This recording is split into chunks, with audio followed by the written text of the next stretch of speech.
think I need to give you an introduction on this one. Let's just get into it. Released in 1993, this Tim Burton stop-motion film takes us into a universe where each holiday has their own unique town. In the world of Halloween, we meet Jack Skellington, the Pumpkin King, who is growing tired of the same old Halloween shenanigans, not just thrown every year, but every day in his case. After taking a long walk into the woods, he discovers the magic holiday doors that we see in the beginning of the film.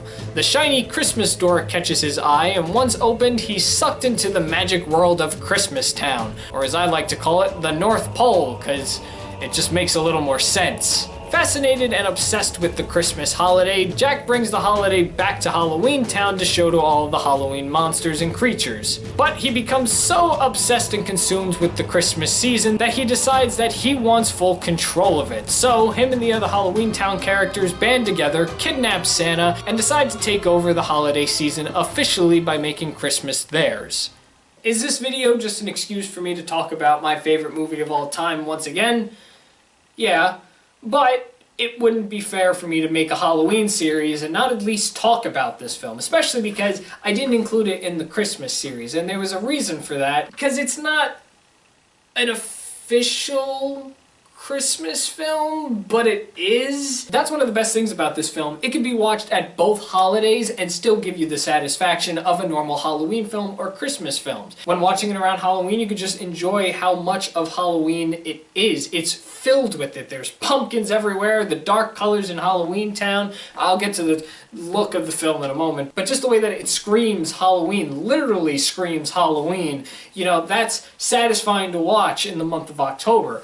But then when you watch it in December, you can appreciate it for its Christmas charm, how even the darkest and scariest kind of characters can love a holiday such as Christmas, and it's fun to watch that messed up Christmas scene at the end of the film. I get amusement of that every time. That is a messed up Christmas they put on. You know, I brought up a lot of these points when I first originally talked about Nightmare Before Christmas back in 2015. So it's been like 5 years since I made that original video. So I'll probably end up repeating myself because really not much has changed about this film. I'm obsessed with it to an extent.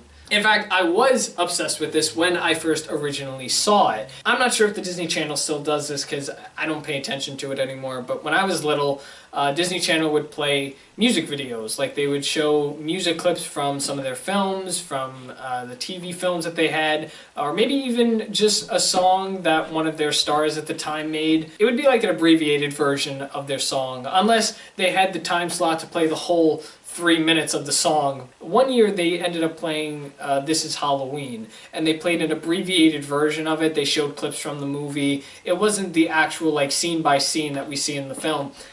And I got obsessed with it. Like every time it was on, I'd stop what I was doing and I would just pay attention to it. And it took a really long time. I remember it took a long time for me to look up the film, to find the film on VHS or DVD, or even to just find it on TV. And when I found it first originally on the Disney Channel, you bet I created a movie night for myself. I was on the couch paying attention to it, detail by detail, song by song. I was obsessed with this film. That's the impact it had on me around Halloween. I was obsessed with the film. It was at the point where it's like, I need to know about. I was kind of like Jack Skellington, I guess, if you want to compare me to that. Hey, I'm wearing the shirt. How clever of me to put this together. You know, Jack is obsessed with the holiday of Christmas. He wants to know all about it. I guess to compare it to me when I was discovering this film, I wanted to know all about this film just because I was fascinated by it. The character designs, the set designs for this film, all of it is just absolutely amazing. I think the one thing I love about this film the most is just the concept of the two holidays that we're exposed to in this film, because they are extremely different. The idea is so clever that it aggravates me because it's something I could have easily came up with, but somebody beat me to it. It's such a unique idea to put one holiday with another holiday. We've never seen something like that before. The holidays are just so different from each other that to see them combined together, you're just asking for some sort of chaos. And this film does a really great job of displaying what would happen if these two holidays did in fact meet. I love Nightmare Before Christmas. And that title too also, like, it's clever wordplay. It's really good. I think I've really said everything I can at this point about this film. Do I think it's perfect? No, because there are a lot of flaws in this film that make me scratch my head and wonder just why. I do have questions on how this world specifically works. I mean, each holiday has their own town, their own little world, but Jack was able to walk out of Halloween Town and make his way over to all these doors. So that makes me wonder if that can happen in Halloween Town, can that happen with all the other holidays? And also, it's kind of weird that you'll just stumble upon a door that will just magically bring you back to your original home. I guess it's not that weird now that I say it out loud. Also, like I said, there is a Christmas town, but why isn't it just called the North Pole? And isn't the North Pole on Earth? And also, are we on Earth? There's also a human world. So where does that fit in with this universe? Where's the connection with the human world? The question of where exactly we are in this universe with all these holiday towns, it is questionable.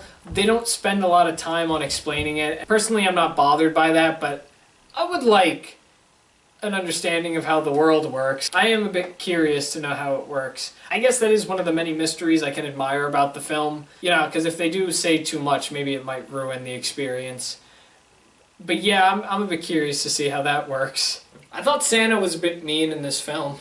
But to be fair, he was taken on Christmas Eve and just kind of pushed into Oogie Boogie's little lair place, so it can be understandable why he was a little grouchy. He should have been a little more festive, though. This is also something I brought up in my original video, but I did kind of have a little issue with the love relationship between Jack and Sally in this film. I don't necessarily mind that there was a romantic element, plot point in the story, but it does kind of bother me a little that it kind of does come out of nowhere. It's evident in the story that Sally does like Jack, but we don't see enough of it. In regards to Jack and Sally scenes, we spend so much time with Jack being obsessed with the holiday of Christmas that we get maybe 1 or 2 scenes of him with Sally.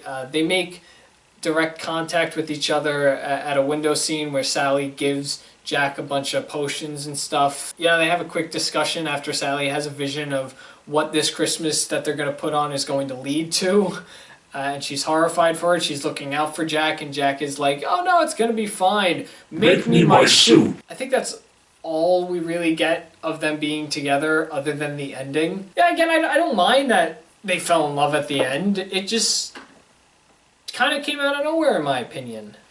And I would not have a problem if the film didn't have that. It's already great the way that it is with just the mixture of the two holidays. The Sally liking Jack's subplot is just kind of there, and it kind of comes full circle when they kiss on the snowy hill that they're on at the end. I guess what really bothers me about it is that we don't see Jack having any interest in Sally at all. We see more of Sally liking Jack, but we don't get a hint that Jack likes Sally. Even at the end when he's like, oh, I didn't know you felt that way about me. It's well, we don't know if you feel that way about her, so, what's going on there, skeleton boy? That's a little minor thing I have with the film. It doesn't ruin my experience with it. Just because it's not a perfect film does not mean it's a great film. I know there are people that look at this film and are just like, alright, that was a film. They had the same reaction that I had when I saw Corpse Bride. But yeah, that's Nightmare Before Christmas.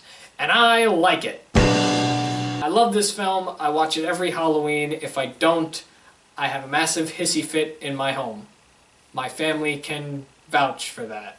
And with that said, that's the end of this discussion for Nightmare Before Christmas. I felt like I had more to say about it, but I guess just because I've spoken about it so much, I really don't have much else left to say about it. If it's not evident that I enjoy the film very much, then